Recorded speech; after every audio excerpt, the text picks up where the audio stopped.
성경 말씀 시편 90편 10절입니다. 시편 90편 10절. 우리의 연수가 70이요 강건하면 80이라도 그 연수의 자랑은 수고와 슬픔뿐이요 신속히 가니 우리가 날아가나이다. 자, 이 말씀을 이렇게 묵상해 보면 하나님께서 우리 인생에게 주신 연수가 70이다 그런 뜻이에요. 좀 건강을 더하면 80까지 살 수가 있겠죠. 아니 요즘 90, 100세도 사는 분들이 많은데요. 예, 물론 그런 분들까지 포함해서 하나님께서 주신 수명을 말씀합니다. 그런데 그 70, 80년짜리 그 인생, 그 안을 자세히 들여다보면 좋은 날은 별로 없어요. 수고와 슬픔입니다. 대부분의 사람들이 자기 인생을 말할 때에 좋은 날을 말하기보다는 내가 얼마나 고생했는지, 내가 얼마나 수고했는지, 내가 얼마나 인생을 처절하게 살아왔는지 그걸 사랑 삼아서 말들 하고 있잖아요. 나만큼 고생한 사람은 아마 없을 거요 그러면서. 모든 사람이 정도 차이는 있지만 다 이 수고와 슬픔의 길을 걸어갑니다. 근데 그나마 그 인생도 좀 오래 갔으면 좋겠는데 금방 지나가 버려요. 어릴 적 시절이 엊그제 같은데 벌써 희끗희끗합니다. 머리털이. 그리고 조금 있으면 돌아가셨다고 부고가 옵니다. 우리 인생이 그렇게 허망해요. 이 말씀 한번 같이 읽어보실까요? 우리 연수가 70이요 강건하면 80이라도 그 연수의 자랑은 수고와 슬픔뿐이요 신속히 가니 우리가 날아가나이다. 우리 모든 사람들의 인생 고백이 한 성경 구절 안에 다 들어있지 않습니까? 이게 우리가 이 땅에 사는 목적이라면 너무나 억울하죠. 그렇지 않겠어요? 그런데 하나님은 이게 목적이 아니고 죽음 건너 천국에서 하나님과 함께 영원히 사는 영생이 목적이기 때문에 이 세상을 이렇게 조금 힘들게 어렵게 수고와 슬픔 가운데 그냥 이렇게 두셨어요. 진리를 찾으라고.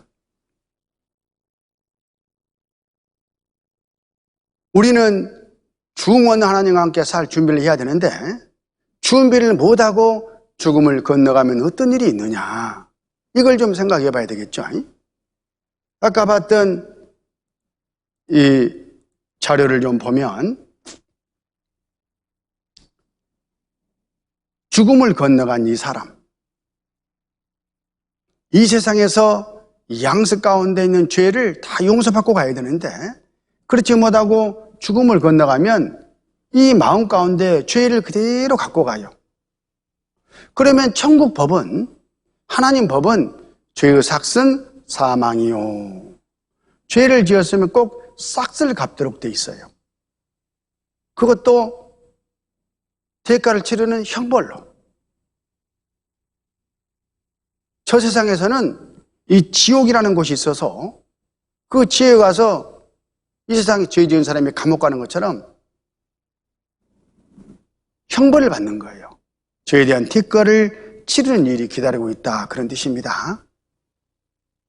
그래서 영생을 얻지 못하고, 다시 말하면 죄를 용서받지 못하고 죽음을 건너간 사람은 그대로 보세요, 지옥에 들어가는 거예요. 이게 누구냐? 다른 사람이 아니라 아직 구원받지 않은 각 사람, 내가 지금 이 운명에 들어있는 거예요. 이 운명에. 이대로 가면 안 되겠죠. 그래서 먼저 진리를 깨달은 많은 사람들이 여러분들을 이 길에서, 이 지옥권 운명에서 건지려고, 꺼내려고, 총각이 해주려고 말씀 들어보자고 하고 이 어려운 가운데서도 이렇게 인도해서 말씀 앞에 지금 초대를 한 겁니다. 비록 이 지옥에 들어갈 그런 운명이지만 들어가지 않는 길이 성경 안에 있어요. 이 지옥에 가지 않게 된 그것을 구원이라고 합니다. 구원. 자, 구원이란 말은 물에 풍덩 빠진 사람, 죽게 됐죠. 자기 힘으로는 못 나와요. 그 사람을 건질 수 있는 능력과 마음이 있는 사람이 가서 건져줬을 때, 그래서 살게 됐을 때, 아이고 살았네, 아이고 구원받았네, 큰일 날 뻔했네, 그렇게 되지 않습니까? 그걸 구원이라는 개념을 우리가 종종 설명하는데, 지옥 갈 사람도 이렇게 지옥 가지 않는 길이 성경에 있고, 이 성경을 통해서 구원을 받아야 돼요. 구원 받은 사람은 저 세상은 천국 아니면 지옥 둘 중 한 곳으로 가는 것이기 때문에 모두가 다 천국에 가요. 구원만 받으면. 많은 사람들이 죽어서 좋은 곳에 가고는 싶어 합니다. 그래 안 그래요? 솔직히 여러분 좋은 곳에 가고 싶어요? 죽어서 그냥 뭐 아무 데나 가지 뭐 그런 마음이에요. 다 좋은 곳에 가고 싶고, 또 이미 먼저 죽음을 떠난 가족들도 좋은 곳에 가 있기를 바라는 마음이 있어요. 실제 그런 세계가 있으니까 그런 마음이 우리 마음속에 있는 겁니다. 또 가고 싶어 하는 겁니다. 그렇게 좋은 곳에는 가고 싶어 하면서 구원을 받아라, 구원받아야 천국에 간다, 그렇게 말을 하면은 짜증을 내요. 왠지 구원받으라면 짜증을 내. 구원받아야 된다는 말이나 좋은 곳에 가야 된다는 말이나 똑같은 거예요. 구원을 받아야 천국에 갈 수 있기 때문에, 물에 빠진 사람이 건짐을 받아야 좋은 곳에 가서 살든지 말든지 할 거 아니겠어요. 그래서 이번 이 성경 강의를 통해서 우리가 지금 구원받지 아니하면 안 될 사람이라는 것을 먼저 깨달아야 돼요. 그리고는 내가 진짜 구원받아야 되겠네? 이렇게 마음을 정하는 거예요. 어떻게 받지? 그 성경 안에 그 길이 있다니까요. 그런 사람에게 그렇구나 하고 죄 사함의 복음이 깨달아져서 믿음으로 하나님 앞에 죄를 다 용서받게 돼요. 그러면 언제 죽음을 건너가든 간에 그 사람은 무조건 죽음 건너 천국으로 직행하는 거예요. 그 길이 성경 안에 있습니다. 그런데 그 구원, 그 영생은 하나님 앞에 합당한 믿음이 있어야지 주어져요. 자격증이니까. 어떤 믿음이냐? 자, 여기 구원 얻으려면 어떤 믿음이 있어야 되는지를 좀 정리해 봤습니다. 구원을 얻기 위하여 하나님에 대하여, 성경에 대하여, 예수님에 대하여, 그리고 죄인에 대하여 아주 성경적인 그런 지식을 먼저 가져야 돼요. 올바른 지식이죠. 여기저기서 그냥 들은, 잘못 가르치는 사람들한테 들은 그런 그릇된 반쪽다리 그런 지식 말고, 진짜 성경을 통해서 올바른 지식을 먼저 갖고 하나님에 대하여, 예수님에 대하여, 성경에 대하여, 죄인에 대하여, 구원에 대하여 아는 거예요. 이런 거구나, 이렇게. 그러니까 잘 가르치는 곳에서 잘 가르치는 사람에게 잘 배워야 되겠죠. 그리고는 그 지식을 토대로 믿음을 갖는 거예요. 하나님과 예수님과 인격적인 관계를 갖는 거예요. 거기에 영생의 글이 있다는 것을 알고, 이번 성경 강의 내가 그 과정이라는 것을 알고 우리가 차분히 공부를 좀 했으면 좋겠습니다. 하나님에 대한 그런 믿음은, 하나님이 정말 살아계실까? 왜 안 보이는데? 그 하나님은 어떤 분이셔? 나하고 무슨 관계가 있는 거야? 이런 의문이 내 마음속에서 풀어졌을 때 자연스럽게 하나님에 대한 믿음이 생겨나는 거예요. 내가 믿어야지. 그렇게 해서 믿어지는 게 아니에요. 그렇구나. 이렇게 자연스럽게 이루어지는 겁니다. 믿음이라는 것은. 성경에 대해서도 성경을 공부하다 보면, 성경은 하나님의 말씀이구나. 진짜 하나님의 말씀일까? 이 답이 얻어진다 그 말이에요. 성경은 틀림없는 사실이고 진리구나. 이제 보니까 이런 믿음이 생겨나요. 절로. 또 예수님에 대해서 예수를 믿어야 천국 간다는데 예수님이 누구이길래 예수를 믿어야 되냐? 먼저 알아야죠. 그 예수님이 나와 무슨 관계가 있느냐? 내가 지금 믿고 있는 예수님이 제대로 알고 믿는 예수님이냐? 이런 의문들을 성경 말씀을 통해서 확인해보고 바른 믿음 가운데로 내가 나가는 거예요. 그 다음에 죄인에 대하여 죄인 하는데 나를 죄인이라는데 기분 나쁘게 왜 내가 죄인이야? 그 이유를 성경을 통해서 따져보는 거예요. 그리고 죄를 용서받아야 천국에 갈 수 있다는데 어떻게 받는 거요? 이런 것들을 성경에서 먼저 배우는 겁니다. 이 모든 의문에 대한 답이 어디에 있느냐? 성경에 있어요. 성경에. 제가 여기서 강사로서 가르치지만 제 말이 아닙니다. 성경을 있는 그대로 여러분에게 가르쳐 주는 거예요. 찾아가지고 확인시켜 드리면서. 그래서 성경에 그렇게 돼 있으면 사실이고, 성경이 없으면 어디 그거에 성경이 있어요? 이렇게 확인해 가지고 문제의 해결을 찾아보면 자연스럽게 자기 마음속에 믿음이 생겨나서 하나님께로부터 의롭다함을 받는 거예요. 하나님은 마음 속을 보셔요. 그 마음에 올바른 믿음을 보셔요. 그리고 구원은 하나님이 허락하시는 거예요. 주신다 그런 것이죠. 선물처럼. 그런데 어려운 말이니까 나중에 공부하기로 하고 우선 성경을 제대로 한번 배워봐야 되겠다. 이런 마음을 가지고 첫발을 한번 떼보십시다. 그러면 성경이 무엇이길래 성경이 답이냐? 성경은 하나님의 말씀이셔요. 하나님의 말씀이라는 것이 또 뭐야? 하나님은 신이시기 때문에 직접 와서 말씀을 하실 수가 없잖아요. 우리가 볼 수가 없으니까, 들을 수도 없으니까.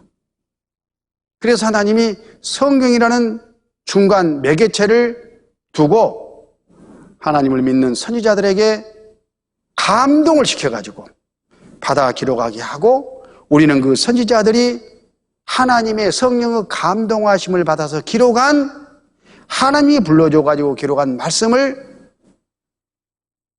보고 깨닫고 믿는 거예요.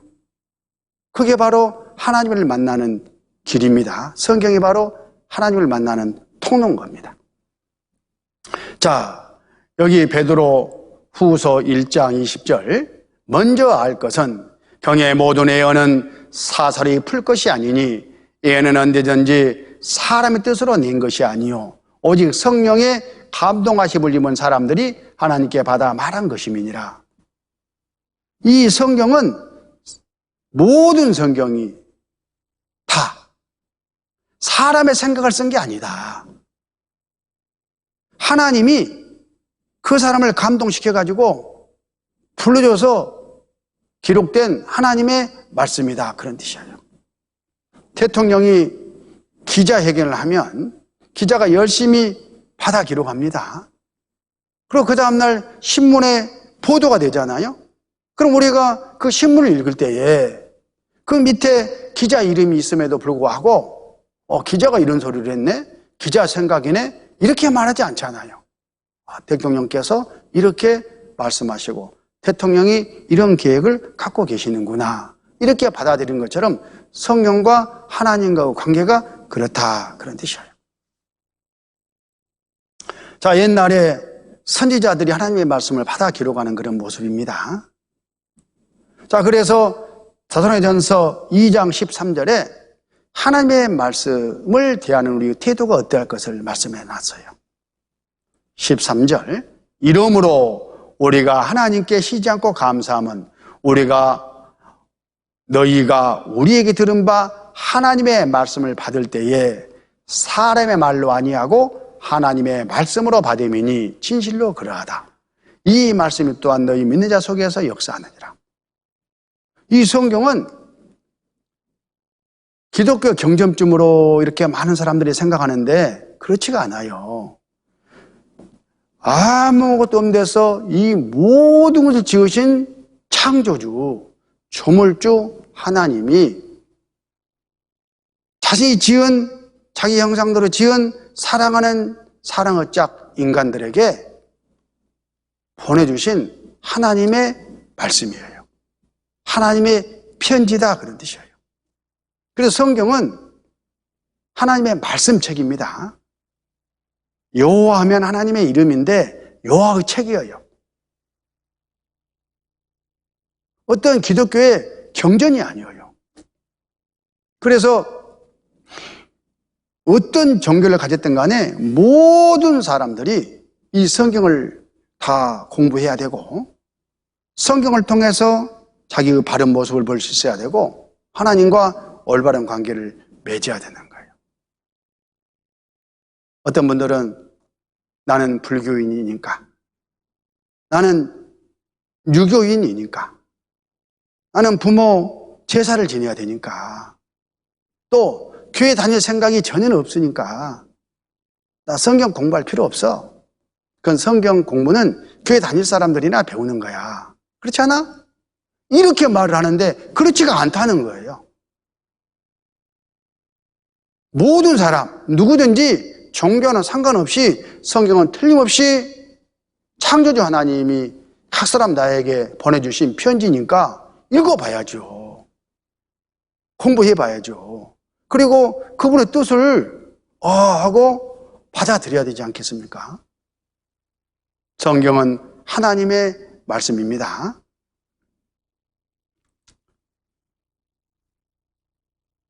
삼성그룹, 우리나라에서 가장 돈이 많은 분이 이건희 회장님이시잖아요.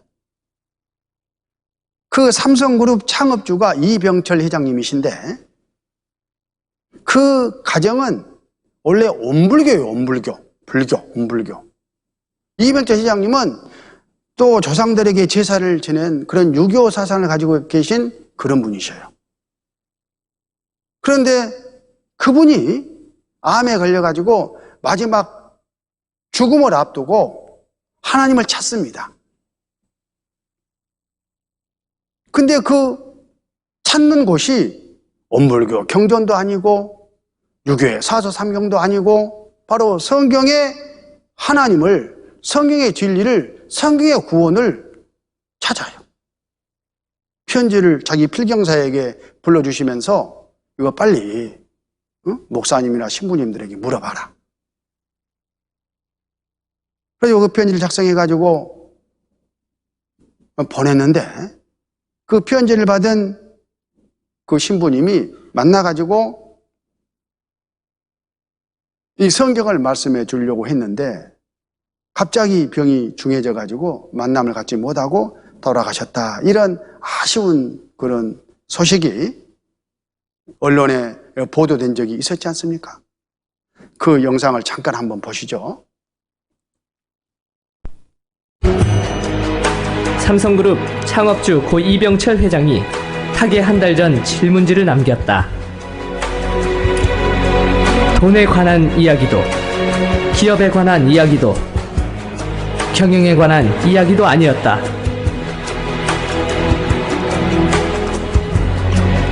(2년째) 폐암과 투병 중이던 이 회장은 인간과 신, 그리고 인생에 대한 물음을 남겼다. 신의 존재를 어떻게 증명할 수 있나? 신은 왜 자신의 존재를 똑똑히 드러내 보이지 않는가? 신은 우주 만물의 창조주라는데 무엇으로 증명할 수 있는가? 성경은 어떻게 만들어졌는가? 그것이 하나님의 말씀이라는 것을 어떻게 증명할 수 있나? 영혼이란 무엇인가? 신이 인간을 사랑했다면 왜 고통과 불행과 죽음을 주었는가? 지구에 종말은 오는가? 예수는 우리의 죄를 대신 속죄하기 위해 죽었다는데 우리의 죄란 무엇인가? 왜 우리로 하여금 죄를 짓게 내어버려두나? 죽은 후에 영혼은 죽지 않고 천국이나 지옥으로 간다는 것을 어떻게 믿을 수 있나? 하지만 이병철 회장은 그 질문에 대한 답변을 듣지 못했다. 1987년 10월 정몬시뇰은 박희봉 신부로부터 이 질문지를 받았다. 조만간 이병철 회장과 만날 예정이다. 답변을 준비해달라는 말을 들었으나 이 회장의 건강이 악화됐다. 만남은 연기됐고 다음 달 19일 이 회장은 타계했다.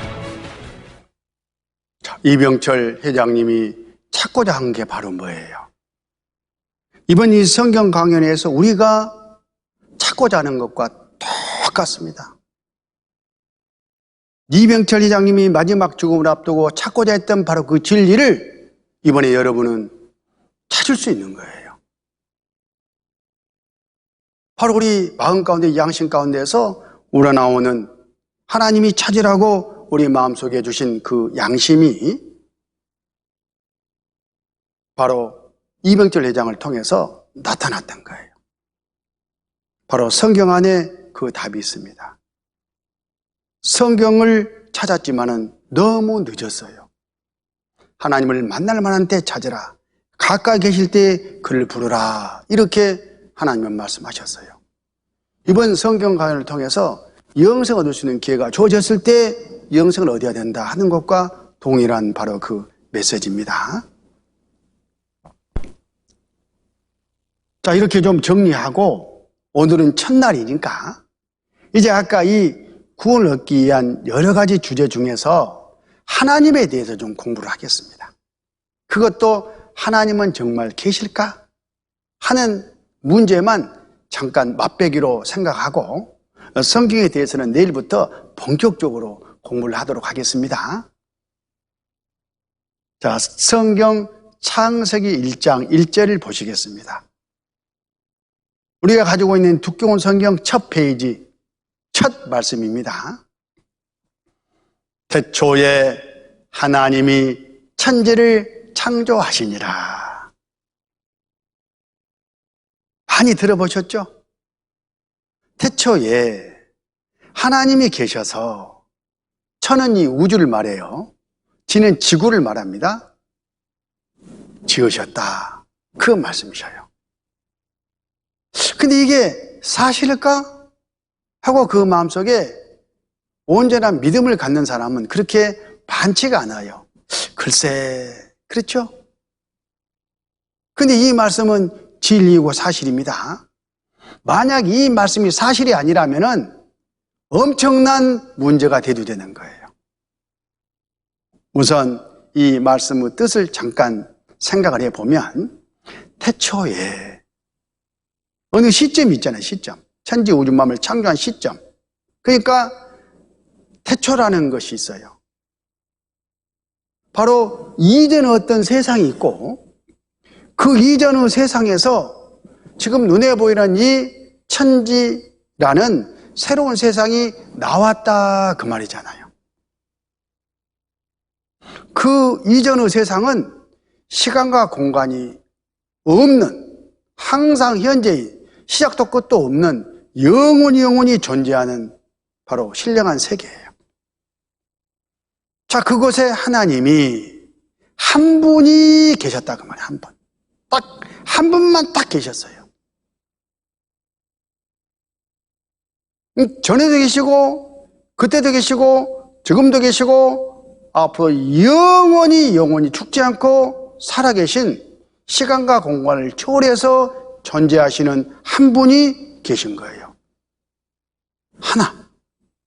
세상에 신이라고 일컬어지는 것들이 많지만은 진짜 참신은 딱 한 분인 거예요. 창조주. 그래서 우리가 그분을 부를 때에 뭐라고 불러야 되니까요. 맘먹을 수는 없고 하나하나 이럴 수는 없으니까 하나님 하고 칭호를 붙인 거예요. 어렵지 않습니다. 절대자 한 분이 천지를 창조하시니라. 이 우주와 지구를 지었다 그 말씀이셔요. 그러니까 이 세상 모든 것들은 그 하나님의 손에서 나왔어요. 진짜가?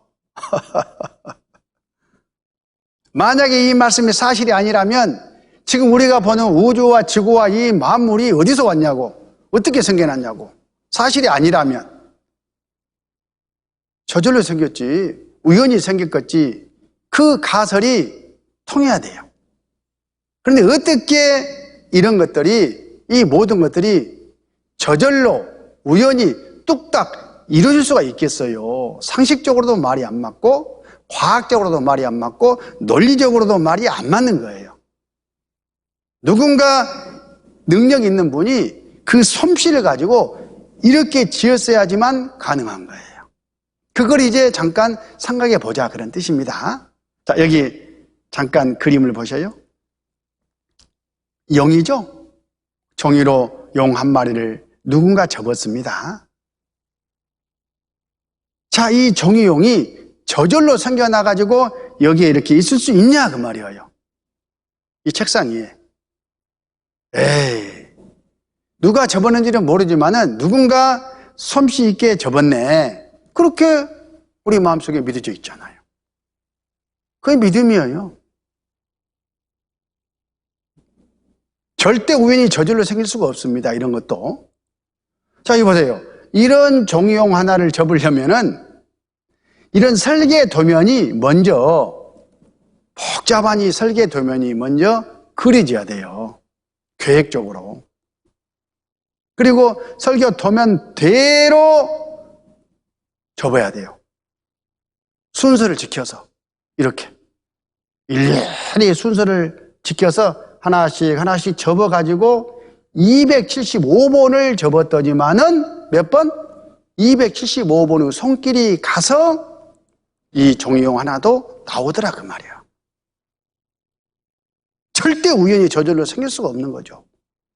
그런데 우리가 늘 보는 이 흔한 공작, 이 공작, 이게 저절로 생겼지, 이렇게 말하면 그 사람 참 어리석죠. 아까 종이용하고 공작하고 비교가 됩니까? 색깔이 다르고 생명이 있고, 재능이 있고 지혜가 있고. 한번 보실까요?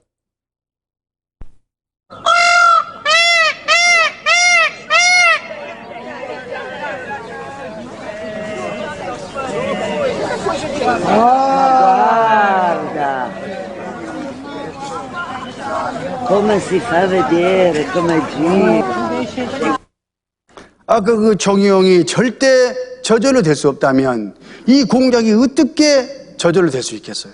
절대 저절로 될 수 없어. 그렇다면 누군가 지었어야 되잖아요. 바로 그분이 창조주 하나님이십니다. 히브리서 3장 4절에 집마다 지은이가 있으니 만물을 지으시는 하나님이시라. 집마다 지은 사람이 실제 있잖아요. 누군지는 몰라도. 만물도 실제 있잖아요. 그러면 지은 분이 계셔야죠. 그분이 하나님이란 뜻이에요. 이 집. 이 집이 있다는 것은 설계하고 집을 지은 사람이 분명히 존재하는 거예요. 만물이 있습니다. 그러면 설계하고 지으신 분이 분명히 존재해야죠. 논리적으로. 그분이 하나님이라고 말씀하십니다. 이 벌집은 벌이 지었잖아요. 이 건물들은 사람이 짓습니다. 그러면 이 우주와 이 지구도 누군가 지었어야 되잖아요. 논리적으로. 저절로? 그 말이 안 되는 거죠. 누군가 지었어야죠. 그분이 하나님이시라. 하나님이에요. 이 벌집을 보면 이 벌들의 능력, 솜씨를 알 수 있어요. 딱 그런 능력, 그런 솜씨니까 그렇게 지은 거예요. 건물도 지어놓은 거 보면 건물을 설계하고 지은 사람의 솜씨와 능력에 따라서 작품이 다릅니다. 이 우주와 이 지구도 또 만물도 자세히 살펴보면 이 우주와 지구 만물을 지으신 분의 능력과 솜씨를 알 수 있는 거예요. 사람은 그것과 비교가 될 수가 없는 분입니다.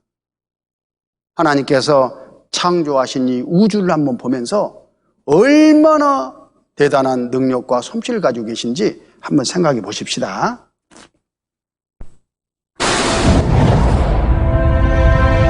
우리가 살고 있는 지구는 태양계에 속해 있습니다. 1년에 한 바퀴씩 태양 주위를 돌고 있죠. 태양계는 태양이라는 별을 중심으로 돌고 있는 천체들의 모임입니다. 암석으로 만들어진 수성, 금성, 지구, 화성은 내행성계. 거대한 행성인 목성부터 토성, 천왕성, 해왕성은 외행성계로 구분하기도 합니다.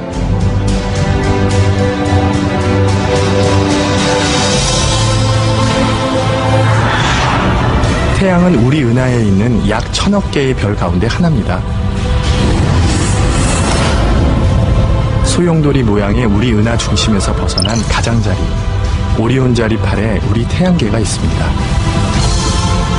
우리가 보는 우리 은하계의 우주입니다. 그러나 우리 은하계는 한 개의 소우주에 불과합니다. 공간 어느 곳에나 다른 소우주들이 있습니다. 별이 몇 개나 있을까요? 천문학자들은 우리 은하계에만 최소한 1천억 개의 별이 있다고 합니다. 그리고 우리가 알고 있는 공간에는 이와 같은 소우주가 1억 개나 있습니다. 뿐만 아니라 우리가 알고 있는 공간은 실제로 있을 공간의 10억분의 1밖에 되지 않습니다. 그러므로 만일 우리가 별의 수를 헤아리면 1천억 곱하기 1억 곱하기 10억을 해야 할 것입니다. 이렇게 되면 우주에는 10의 28승계의 별이 있다는 결론이 나옵니다. 사람의 머리로는 이런 숫자를 이해할 수 없지만 이렇게 생각해 보세요. 이 해변에는 모래알이 얼마나 있을까 하고요. 제임스 진스 겸은 우주에 있는 모든 별의 숫자는 아마도 세상에 있는 모든 해변의 모래알 수와 같을 것이라고 말했습니다.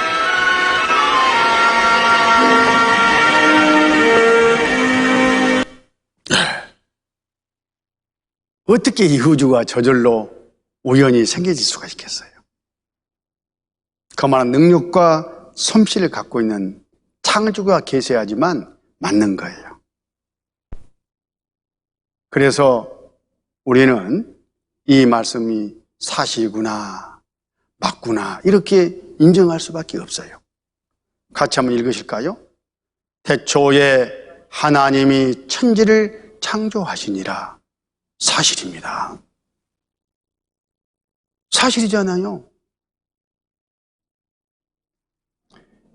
자, 지구와 태양 이 행성계를 잠깐 살펴보면 우리가 살고 있는 이 지구, 녹색별, 달을 달고 태양을 중심에 두고 1년 365일 만에 정확하게 한 바퀴를 돌아서 제자리에 와요. 변함이 없어요. 규칙적입니다. 저절로가 아니라는 이야기죠. 그것도 시속 10만 8천 킬로미터 속도로 태양을 중심에 두고 달려가요. 우리가 150km로 차를 몰고 가면 얼마나 빨라요. 근데 10만 8천 속도로 지구가 지금 공중에서 이 모든 것들을 태우고 나를 태우고 달려가고 있다니까요. 날아가고 있어요. 그것도 제자리에서 시속 1660km 속도로 이 자전을 하면서 펭귄처럼 빙 돌아가면서 날아가면서 실제 상황이지 않습니까? 그런데 지구상에 살고 있는 우리는 전혀 날아가고 있는지 돌고 있는지 느끼지도 못해요. 멀미도 안 해요. 어지럽지도 않아요. 그냥 평평한 곳에 고정적으로 있는 것처럼 착각을 해요. 왜 그럴까요? 그만큼 지구가 완전하게 미동도 하지 않고 탁 이렇게 움직이고 있기 때문에 그렇습니다. 여기 지구는 내액, 외액, 멘틀, 지각 4층 구조로 이루어져 있습니다. 나중에 과학자들이 확인해 보니까 그렇더라 그 말이에요. 이 내액은 아주 단단한 고체 물질인데 비중이 높아요. 거기서 외액은 액체인데 지구가 자전하는 반대 방향으로 회전을 하면서 중심을 탁 잡아주고 있더라 이거예요. 요동 안 치게 오뚜기가 딱 서 있는 것처럼. 이게 우연이에요. 사람 살게 하려고 그렇게 하신 거예요. 그래서 욥기 38장 4절에 내가 하나님이 땅에 기초를 놓을 때에 내가 어디 있었느냐. 내가 깨달아 알았거든 말할지니라. 저절로 생겼다고 쓸데없는 소리 하지 마라 그 말이에요. 옛날 옛적 우주와 지구를 창조할 때에 네가 지구에 사람이 살게 하려고 어떻게 지었는데 네가 그걸 아냐 그 말이에요. 또 5절에 누가 그 도량을 정하였는지 누가 그 준성을 그 위에 띄웠는지 네가 아느냐. 도량이라는 것은 무게, 부피, 질량 이런 걸 말해요. 준성이라는 것은 거리를 말해 거리.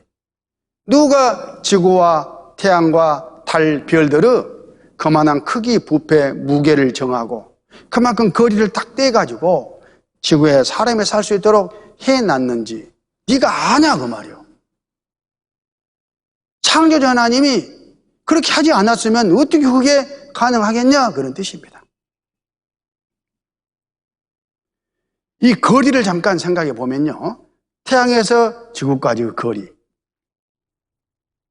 1억 5천만 킬로미터랍니다. 태양의 지구까지 거리를 100으로 봤을 때 이 지구가 이 7% 이 폭 안에서만 태양을 끼고 돌아야지 지그재그 해버리면은 큰일 나버려요. 이 과학자들이 과학 잡지에서 한 말입니다. 생명이 탄생하려면 꼭 태양 크기의 항성이 지구와 비슷한 크기의 행성을 갖고 있어야 한다. 더욱이 그 궤도가 그림처럼 7% 폭 속에 들지 않으면 생명은 존재할 수 없다. 이것은 기적에 가까운 궤도다. 절대 우연이나 저절로가 아니다 그런 말이에요. 만약에 지구가 태양 쪽으로 좀 가까이 가버리면은 다 뜨거워가지고 타 죽어요. 이 7% 폭 밖으로 벗어나 버리면은 다 동태돼가지고 얼어서 존재할 수 없어요. 물이 액체로 존재해야지만 생명이 존재할 수 있는데 너무 뜨거우면 수증기가 돼버리고 너무 추우면 얼음이 돼가지고 살 수가 없는 거예요. 그런데 7% 폭을 지금까지 계속 유지하고 있다. 이것은 하나님의 계획과 능력이 여전히 함께하고 있다는 바로 그 증거입니다. 연세대학교 이용욱 교수라고요. 세계에서도 알아주는 유명한 우주과학자입니다.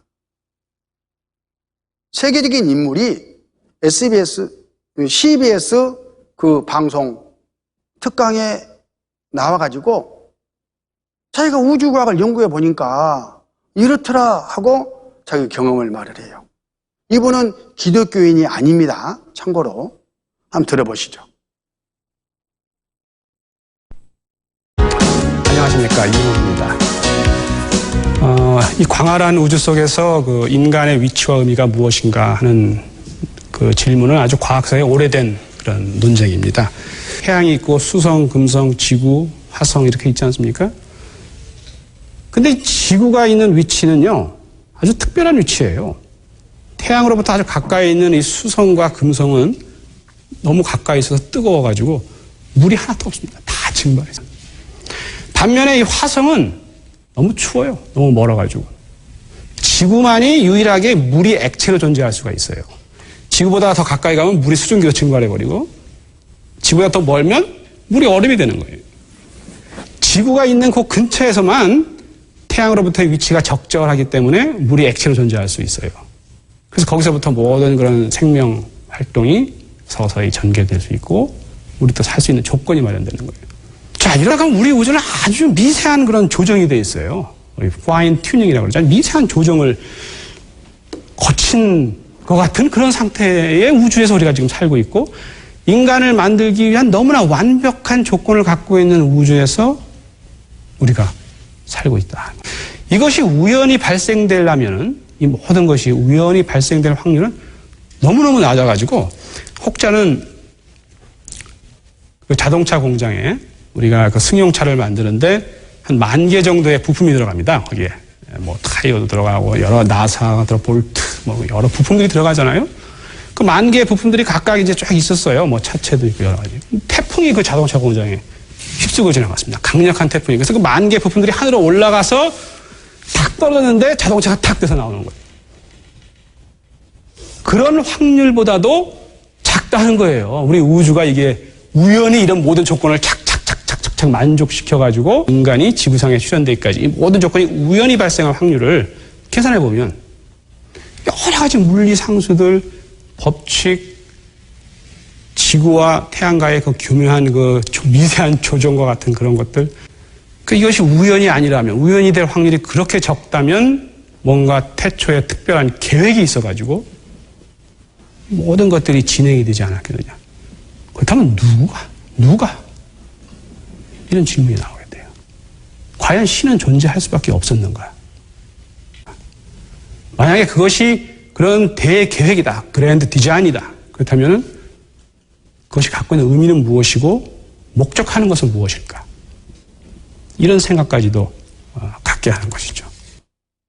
역시 과학자답습니다. 그 답을 지금 찾아가는 거예요. 근데 그 답이 이 성경 안에 있어요. 이 과학자가 찾는 답이 성경에 정확하게 있어요. 누가? 무엇 때문에? 이사야 45장 18절,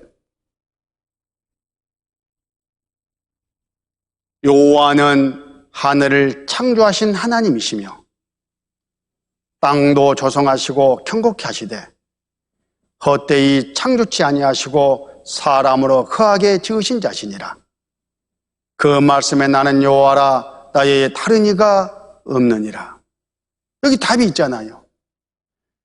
여호와는 하나님의 이름입니다.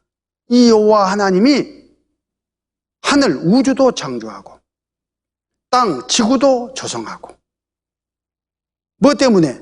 사람을 살게 하려고. 이 답이 여기에 딱 있잖아요. 그러니까 사람을 지구 위에 살게 하기 위해서 이 모든 걸 설계하시고 설계대로 지으셨다, 그런 뜻이에요. 바로 성경은 이런 책이고 하나님은 이런 분인 겁니다. 과학자들이 찾는 바로 궁극적인 답이 성경 안에 다 있는 거예요. 이거 한번 생각해 볼까요?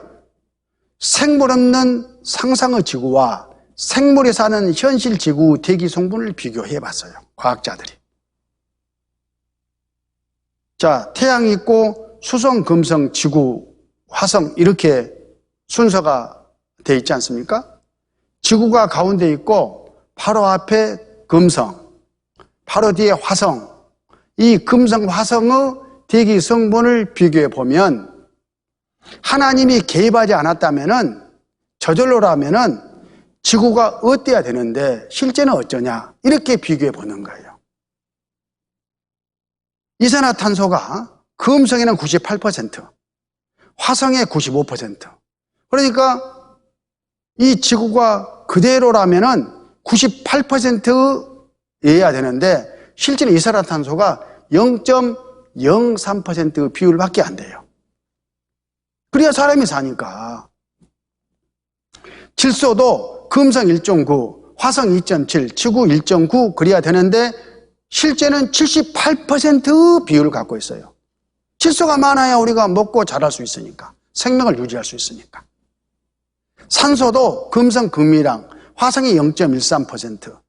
근데 그렇다면 지구도 아주 산소도 조금 있어야 되는데 실제는 21%나 되잖아요.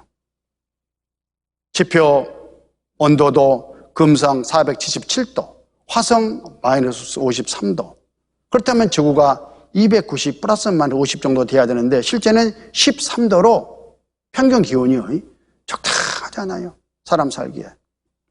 대기 압력도 금성이 90, 화성이 0.064. 그러면 지구는 60 정도 돼야 되는데 압력이요. 실제 압력이 1이에요. 1. 자, 지구, 현실의 지구가 이런데 이게 어떻게 저절로 우연이냐 이 말이에요. 하나님이 사람으로 살게 설계하고 이렇게 지어놓은 거예요. 그래서 우리가 살 수가 있는 겁니다. 이런 일들이 보통 일이 아니에요. 그래서 하나님은 하나님이 계신 만물을 보면 하나님의 능력과 신성을 알 수 있다고, 또 우리가 하나님을 찾는 마음을 가질 수 있다고 이렇게 말씀하셔요. 로마서 1장 20절에 창세로부터 그의 보이지 아니하는 것들, 곧 그의 영원하신 능력과 신성이 그 만드신 만물에 분명히 보여 알게 되나니 그러므로 저희가 핑계치 못할지니라. 하나님의 그 능력, 신성은 어렵게 생각할 거 없어요. 영적인 재능, 솜씨. 만물을 보면 가히 우리가 헤아릴 수 없다는 것을 알 수가 있어요. 이걸 좀 보겠습니다. 단순한 걸로 생각해 보죠. 이 꽃 예쁘죠? 얼른 보면 실제 꽃 같죠?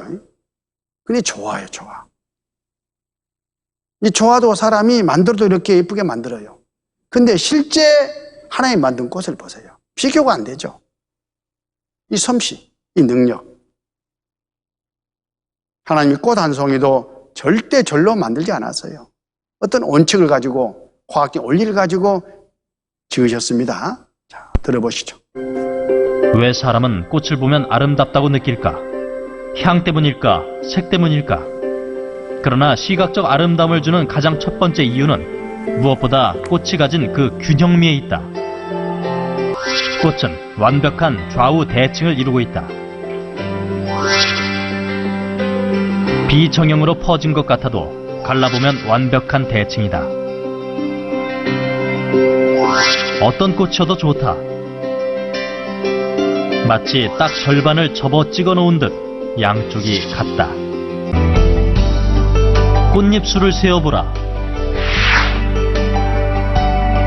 꽃잎이 한 장, 두 장, 석 장짜리는 있어도 넉 장짜리 꽃잎은 드물다.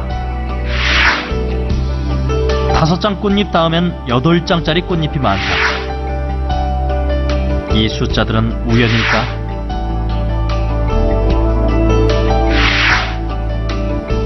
일과 1을 더하면 2가 되고 1과 2를 더하면 3이 되고 이렇게 앞에 두 숫자를 더하면 그 다음 숫자가 되는 수열.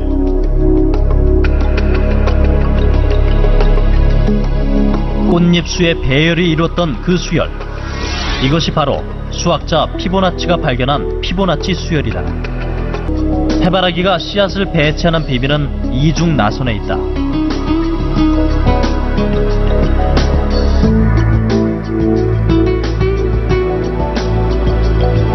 오른쪽으로도 왼쪽으로도 일정한 나선을 그리게끔 배치되는 씨앗의 구조는 최적의 수학적 해법이었다.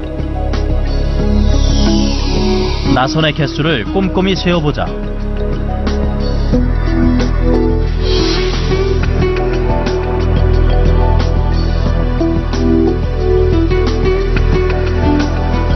(34와 55) 이 숫자는 무엇을 의미할까? 놀랍게도 피보나치 수열에 인접한 항의 두 숫자다. 모든 해바라기의 이중 나선의 수는 이렇게 피보나치 수열에 인접한 두 수와 대부분 일치한다. 만약 해바라기가 이중 나선의 구조를 취하지 않고 한쪽 방향으로만 나선을 그린다면 이렇게 엄청난 공간 낭비를 초래한다. 꽃은 그냥 아름다운 게 아니다. 아름다울 수밖에 없는 이유가 있다. 인간에게 가장 편안하고 자연스러움을 주는 완벽한 비율이 한 송이 꽃 속에 담겨있다. 꽃은 그 절묘하고도 신비로운 균형미로 인간을 유혹한다. 하나님의 솜씨를 지금 말씀하는 거죠. 창세기 1장 11절에 하나님이 가라사대 땅은 풀과 씨 맺는 채소와 각기 종류대로 씨 가진 열매 맺는 감옥을 내라 하심에 그대로 돼요. 하여튼 종류대로 하나님이 모든 걸 다 지으셨어요. 이 파리를 한번 생각해 볼까요? 파리, 흔한 파리.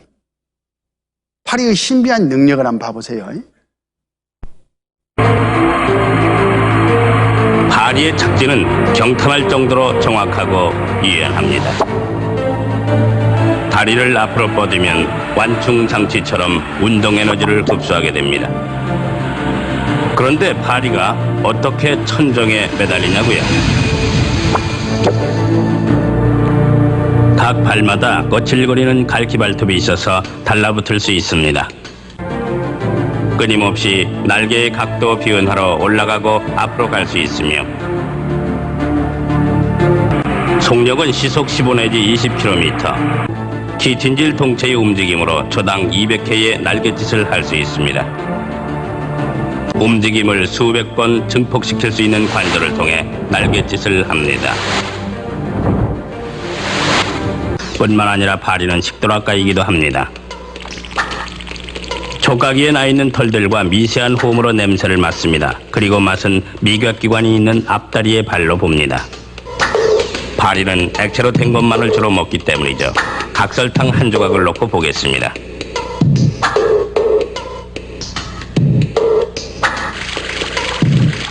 파리는 침을 내보내 설탕을 녹입니다. 그런 다음 특수 근육을 이용한 도랑 시스템을 통해 녹은 설탕을 빨아들이게 됩니다. 이 파리의 이 신비한 능력이 어디서 왔겠습니까? 저절릴 수가 없는 거죠. 하나님의 능력과 솜씨입니다. 창세기 1장 21절, 하나님이 큰 물고기와 물에서 번성해 움직이는 모든 생물을 그 종류대로, 날개 있는 모든 새를 그 종류대로 창조하시니 하나님이 보시기에 좋았더라. 모든 것을 하나님이 지으신 거예요. 잠깐 여기 물고기 새 말씀 나왔으니까요, 이 물속을 한번 들여다봤습니다. 얼마나 신비한 이런 물고기들, 신기한 것들, 공중의 새들, 우리가 생각지 못했던 그런, 야, 얘는 진짜 욕심이 많네요. 머리를 썼어요. 한꺼번에 몽땅 잡아온 거예요, 지금. 이런 지혜들이 어디서 왔겠어요? 아름다움이. 이런 새들. 하나님이 다 지으신 거예요. 하나님이 천지 우주 만물을 창조한 내력을 창세기 1장에 쭉 말씀하셨는데, 집에 가서 한번 쭉 읽어보세요. 그걸 이 영상으로 좀 정리를 하겠습니다.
여기 창세기 1장 27절 같이 한번 읽으실까요?